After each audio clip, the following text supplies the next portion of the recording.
সকলকে নমস্কাৰ জনাইছোঁ আৰু এটা বেলেগ ভিডিঅ' বনাব চেষ্টা কৰিছোঁ কাৰণ মই ট্ৰেডিং শিকিছিলোঁ বহুত দিন আগত। চবে গম পায় ট্ৰেডিং কি বস্তু হয়, শ্বেয়াৰ মাৰ্কেট কেনেকৈ ট্ৰেড কৰা যায়। মই আজিৰ পৰা 6-7 মাহ আগত ট্ৰেডিং শিকিছিলোঁ ডিব্ৰুগড়ত ফিনলেবত। আমাৰ স্বাক্ষৰ ছাৰে শিকাইছিলে, তাই সৰুকৈ প্ৰেক্টিছ কৰি আছোঁ, কিন্তু এতিয়াও মই যে বহুত ডাঙৰ প্ৰফিটত নাই, মানে প্ৰেক্টিছ কৰি আছোঁ। আৰু বিশেষকৈ আজি মাৰ্কেটটো আজি হৈছে আপোনাৰ বেংক নিফটি এক্সপায়াৰী আজি 15 তাৰিখ হয়।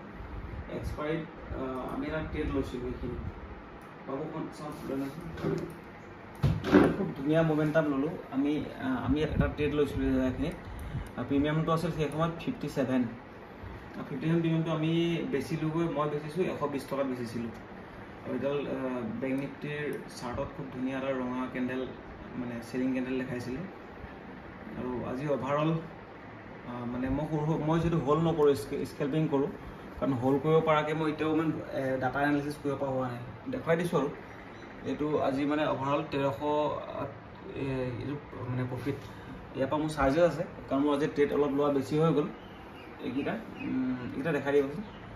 এইটো মোৰ প্ৰথমত এইটো লোকচান হৈছে, এইটো এটা লোকচান হৈছিলে। এইকেইটা ভাল প্ৰফিটত আছিলোঁ। এইকেইটা লোকচান নকৰা হয়তো ভাল প্ৰফিট থাকে, কিন্তু একো নাই, মাৰ্কেটত লাভ লছ থাকিবই। আৰু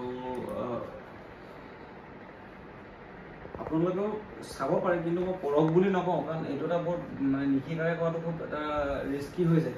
এইটো জাষ্ট মই শিকিহে আছোঁতো, আপোনালোকেও চাওক। আপোনাৰ লাইভ ট্ৰেড কৰি দেখাব পৰাকৈ মোৰ অকাতটো হোৱাকৈ নাই, মানে সেইকাৰণে জাষ্ট যিখিনি মই জানিছোঁ সেইখিনিকে আপোনালোকক দেখাইছোঁ।